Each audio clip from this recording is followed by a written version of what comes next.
Hello and welcome to Table Talk. I'm your host, Karen Wilson. My guest today is Dr. Courtney Bennett, the Director of Virtual Learning at the Warren County School System. Welcome to the show. Thank you for having me. Yeah, I'm so glad to talk again. It hasn't been probably a little over a year ago that we talked about the VIP program. Yes. Started, of course, you had been working on that actually before the pandemic hit. Correct. Yes, ma'am. So this is kind of a next level VIP program. Let's talk about the virtual instruction program and the expansion of it, I guess. Yeah, so during the pandemic, we used the virtual instruction program to provide remote instruction to students in Warren County. And mainly the purpose of that was just to cover instruction during the pandemic when kids couldn't go to school, when we were on a hybrid schedule. And so that's really what the whole entire purpose of VIP was. Now we have essentially killed VIP off and removed it from our system, and so we've replaced it with what's called Warren Connect, and we're actually a state-approved virtual school now. So we serve students in grades 6 through 12, and it's completely different than VIP in that it's more focused and targeted to exactly what the students would be doing if they were in the regular classroom environment. So pretty proud of that. So that's a big accomplishment. It's basically like having another school in the system. It is. We actually have a school number now, and so we had to apply with the State Department of Education, and we were given a school number the weekend of July the 4th. So we really didn't know very early on before the beginning of the school year if we were actually going to get state approval or not. All counties in Tennessee had the opportunity to apply for a virtual school number, but all of them chose, to go different routes. Some decided to do it, some didn't. Warren County decided to do it because we'd already had the skeleton in place for virtual, and so we really wanted to take that opportunity and expand what we could offer to our students. I know White County chose not to do virtual, Van Buren County chose not to do it. So there were some systems that just elected not to, do so. And then some applied and were turned down. So we were pretty excited that we actually, were granted that approval by the state. So to go forward and offer something much better than what we had been able to in the past. Well, and let's talk about how, I'm sure it was not easy to get approved. There's a lot of standards that have to be met. Absolutely. What are the standards, and how hard was it to get approved? Yeah, it was actually quite difficult. We had to submit plans throughout the course of the summer. We had to jump through several different hoops. There was a lady in Nashville who actually approved all of the counties or disapproved the counties that applied. And so we had to essentially submit our plans for our curriculum and say, this is what we're going to offer, this is our curriculum, this is going to be exactly like what the students would be doing in the regular classroom. We had to talk about, what resources we were going to pull from, if it was Pearson, if it was, the same books basically that were going to be in the classroom, and how we were going to develop that academic work for our students. So once we moved through those phases, then luckily they came back and emailed and said, you're going to get your school number next week after the 4th, and you're going to be 0047. And I was like, okay, we did it, we got it, so we can move on. So, well, let's go back to the VIP program, because people are familiar with that. How is this different as far as what the students, how they're going to interact, how it looks differently? Yeah, it's the one thing that really, was kind of something we wanted to get away from. The VIP, it was different based on your school that you attended, because it really was left up to the administrators at the different schools and how they want to approach that. If they wanted their teachers to use Google Slides, Google Classroom, or if they wanted to do something with a set curriculum. Then it was kind of like different. So if you were a mom that had 3 kids that went to 3 different schools, then you noticed that this child was working on this and this one is this, and they're all different. So the main thing that we wanted to do with Warren Connect was have a set curriculum that every child, it's going to look the same, no matter what grade level. So 6 through 12, the actual learning management system looks identical for everyone. So it simplifies that, and I think for parents too. So they get used to seeing what their child in 6th grade's doing, 8th grade, even on up to 12th grade. It all looks the same. Now the content obviously is different, but just to know how to operate that and manage it and get in there and find the work and find what they need to do and submit the work and communicate with the teachers. And so it makes everything a lot more seamless like this. Yeah, So, a lot of colleges I noticed have gone to that. Absolutely. You have your area where Yes. you know this is where your assignment's going to be. And Exactly. as parents, that helps tremendously if you're trying Yes. to help your child navigate through exactly. virtual learning. It's the same for us. And when the students go and log in, all their coursework is right there. And there's actually a really neat interface for our students 9 through 12. If they need help, they can actually click a button and a live person will pop up and be in the little chat box, and they can see that person and interact with and say, hey, I need help with this math problem. I need, instant help, and it's there. So we really like that aspect of it. It's more on demand teaching. So Well, and like it that. sounds like it would give that one-on-one that some does. students need for particular For sure. subjects, especially math, as you mentioned. Absolutely. Math is probably one of the most difficult subject areas for our kids. I think that's the same for kids in the regular classroom as well. Math is a challenge to some.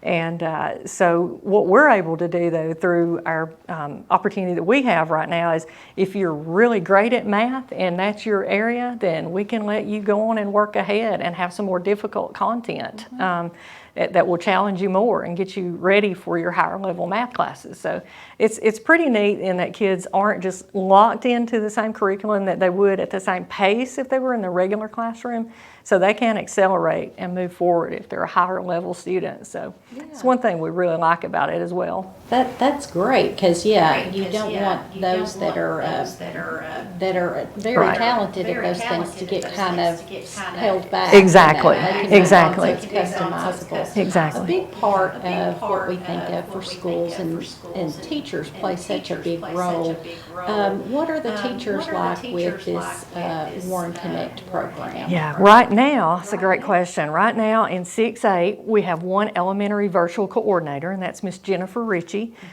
Jennifer had taught math in our district quite some time before I actually ended up pulling her into Warren Connect. And she's a fantastic teacher. So she will actually have live classes, what we call synchronous learning, and she will meet with her classes over Zoom, and she can see them in real time and interact with them on the screen, and she can actually work through the program and solve math problems with them. She can do anything that we're focused on literacy right now. That's a big component of what we're doing. And so she can pull all of them together, or she can take a group of kids. Maybe she has an accelerated group, and she can pull them out and then just focus with them one-on-one. So it's really flexible, and that's what we see the advantages of that tremendously. So. Well, and you mentioned, we talked a little bit beforehand, how you can also pull resources from other areas. Some of these students are going to have teachers that are dedicated to Warren Connect. Tell us about how that works. Right. So in year 1, what we did, we actually formed a district vendor partnership. We followed in the footsteps of Rutherford County and Dixon County, some of the larger districts that used the partnership with a company that provided staff to actually teach. What we saw happen a lot with VIP, we had a regular classroom teacher who's responsible for all those kids in the class, plus they had the additional responsibility of teaching online for the students who elected to stay, remote for the course of the year. So that's something that we really want to move away from and have designated teachers. So our partnership allows us to have those teachers who are only working with our online students. They don't work with anyone else in the district. So that's been a really big help. And the kids know, hey, this is my teacher. I can contact them at any time by phone, email, even text. They're set up to text back and forth with the students. And it's really neat that it goes through our learning management system, and every piece of communication that teacher has with the student, I get a copy of it. So I can follow that progress and look at the communication log and see what that student does every day or over the course of the semester, so to speak. So it's really neat that we can follow them and monitor what they're doing to progress. Yeah, and that's not so overwhelming for the traditional classroom teacher to have the extra students virtually. Right, because they no longer have any that are virtual. So they would all be listed under Warren Connect. So for instance, if you're a Warren County High School student, you're 11th grade, and you decide that you want to be 100% virtual and you don't want to attend in-person learning, then you're going to be one of our students, and you're going to solely belong to us. You will not belong to Warren County High School anymore, so you won't interact with those teachers. You'll only have our teachers now. So, and that's a good thing for the high school teachers or any of the elementary, middle school teachers. They can focus on the student in front of them, and they don't have to worry about doing two jobs at once. Yeah. So. Well, I'll ask, this may be a little premature to ask, what about graduations and things like that? Will you all kind of give the students some of that traditional feel? We will. Our graduation, of course, will be smaller because our senior cohort is a lot smaller. In year one, we have five seniors. So talk about individualized graduation ceremony, very personal, to each individual student. But we do plan on the caps and gowns, everything will be the same, just on a much smaller scale. But we'll do that live in person. We've actually already got that booked. It will be May 20th at 6 p.m. and we're going to use the auditorium at Warren County Middle School. So we already know when.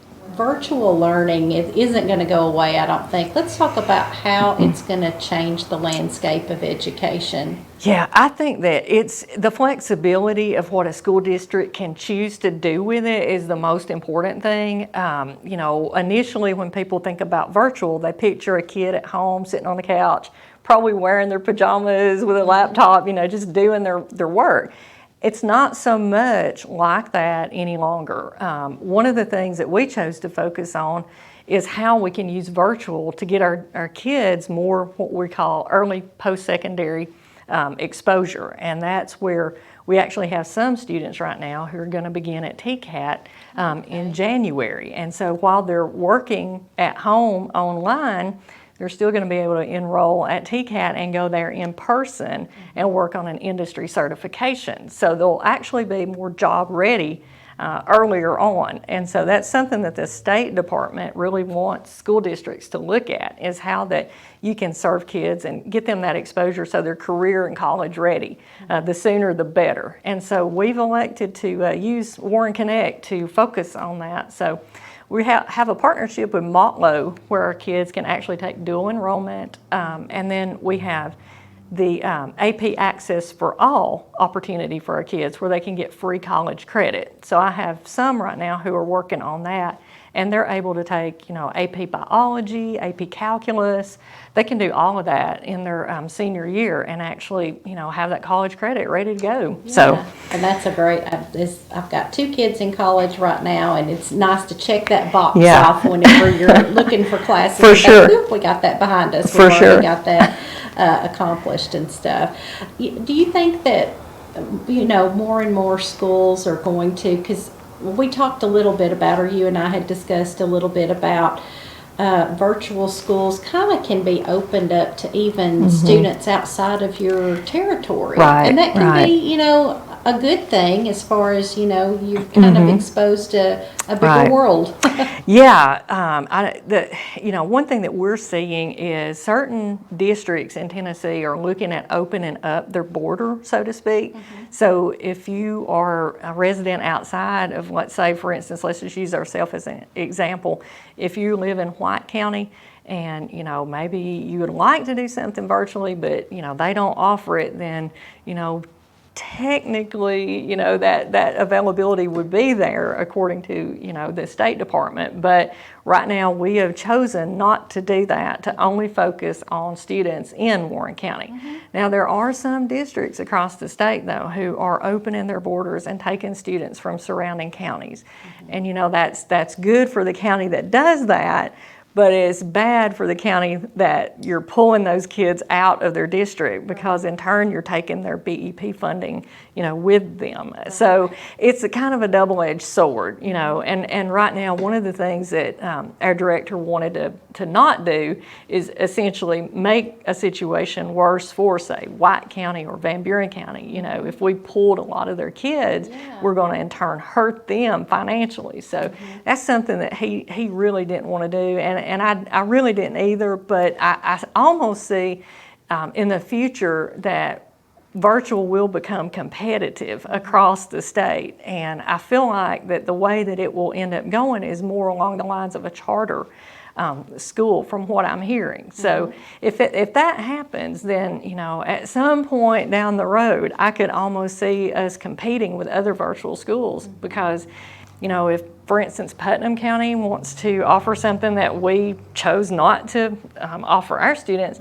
then we could lose our students out the door to Putnam County or wherever, that they ought to enroll. And so I think that we have to be competitive in what we can offer our kids, and I think we have to be unique and really focus on them as individual learners. And that way, we can give something that keeps our kids here, because this year, after COVID, we've seen a few students who wanted to opt to go private, independent homeschool. And so I'm kind of going to bounce into the homeschool topic as well, if you don't mind. No, that's great. We offer homeschool in conjunction with Warren Connect. So if you're a family and you really want that true homeschool experience, we have partnered this year with Tech Trap Academy. And what that means is your child or children can sign up through us, but they can do all of their work at home through Tech Trap Academy. And that serves actually grades 3 through 8. So we can pick up some younger kids. And they're just fantastic to work with. This company's been wonderful. And so really pleased that we can add that into our arsenal of what, we can offer. So trying to always think ahead. Well, and that, I would think, would take some of the, research and overwhelming, feelings to a parent that thinks they want to homeschool. Right. You guys come up with the curriculum through this Right. Tech Trip. It has a curriculum that's actually personalized to, like, your child would take a screener to see what level they're performing at on their grade level and all that. And so the curriculum is actually custom designed to meet the needs of the child. So we really like it. We're seeing really great things. They have a parent group here in Warren County, and they actually get together and they go on field trips. I know they went to the pumpkin patch. They've been bowling. They've had like bowling night. They've done several different things. So they do a lot of enrichment, and so that's something that we're really excited about. Well, and let's talk about that, because when you think of virtual learning, you kind of get in mind, as you said, the kid in the room, almost isolated. Right. But even with Warren Connect, you've got some interactive parts of the program. How does that work? Yeah, so that's the neat thing about it. The kids are in constant communication with either my staff or with me. So we keep that communication there, because if you ever lose a child and you don't have those touch points where you stay in contact, then things can kind of start to go maybe a little bit off track. So we really want that communication, and so part of that is just having like a Zoom meeting and looking, face to face, and having a chat in person, and then going over their curriculum and talking about questions they may have while they're doing their work or anything like that. And so there's also opportunities for the child to come in and they'll test with us periodically, take a screener, take a state mandated test. So there's a lot of opportunities for involvement directly with my staff. So I really like that. And parents are great about communicating with us, and so they'll email, often. And one of the neatest things, our students, if they have, say, the internet or the server is down where they can't log in, they'll actually email and they'll say, hey, I can't log in this morning. What, I just want to let So you you know. know, right. Yeah, and so they're really great about staying on top of it with, and the engagement has just been great. So, Well, and I'm sure as the school expands, there'll be more and more opportunities for interaction. absolutely. Who are good candidates for virtual learning? It may not be for everyone, Right. but who's the ideal person that would consider this? Right. So, again, great question. I know when we did the virtual instruction program, we opened it for anybody who wanted to, participate in that environment and not be in the regular classroom during COVID. So now our focus is more on what are you what's your performance level as a student? How are you? What's your academic standing? Are you in good standing? Are you passing all your classes? You haven't lost any credits at the high school. We want to make sure that you're where you need to be academically before you come to us, because really virtual is more rigorous than being in the classroom, just because you have to be self-disciplined enough to do it on your own. And if you aren't self-disciplined and you're not committed to it, then you're going to get behind really, really fast. So we look at the students' grades, we back it up for 2 years, we go and we look for patterns. We look to see, are they truant? Have they ever had any issues where they just, didn't go to school, maybe had to go to truancy court or truancy board? And so if we see red flags like that, we kind of start to think about maybe the student might not be successful. So we also plan to begin a new process in our selection, and that's an interview process where the students who come in the spring will actually sit down and have a conversation with us about why do they want to do virtual. So we're really looking at solid academic candidates, but it's different for everyone. It's really individualized. So yeah, I guess the reason for participating can be different, it can, but you do have sure, to, as you said, self-discipline. I mean, even yeah, adults struggle right, with that, but right, it takes a certain student absolutely to be able to do that. Yeah, for sure. Yeah. So, well, also let's tell the audience, I guess, about the application process when that starts. Okay. How is that going to be working? So our plan is to open it March the 1st, and it'll be online just like it was last summer. Ideally, we would like to have our selection in place for our cohort for next year by May the 15th. That's our plan. I have a guidance counselor who came over from Warren County High School, and that's Miss Kathy Uten. She is just an absolute legend in the counseling world. Lots of experience, and she's just tremendous help for us. And so she and I have talked, and we would love to have everyone's application in as early as possible so we can really spend time with it and look at, before we make a decision, and then have the chance to interview those students as well. So that's one thing that's our goal, is to have it. Of course, last year we didn't have that luxury. We didn't have that time. Right. And so we went through very quickly and looked at applicants and formed a group. So, yeah. Yeah, so springtime, really actually probably after the new year, Right. we kind of need to be having that discussion For with sure. your student. For sure. So, well, thank you so much. Yes, we have ma'am. covered a lot. We had a lot to cover. know. It's a big topic, lots of options. We appreciate the school system Right. growing all of this. It's Absolutely. amazing, Yes. all the opportunities out there for students. Absolutely. As you mentioned, you've got traditional school, you've got Warren Connect, and then you've got the home schooling opportunities. Yes. So lots of options. Lots for of kids. options. So I think that keeps us in the being future forward. So I think that's one of the things. As long as we concentrate on the needs of the child, I think that's going to take us really far down the road. So I appreciate you having me back. Yeah, so happy to do that. Thank you so much. Absolutely. Thank you for joining us again this week for more Table Talk. We hope you have a safe, healthy, and happy week, and join us again for more Table Talk.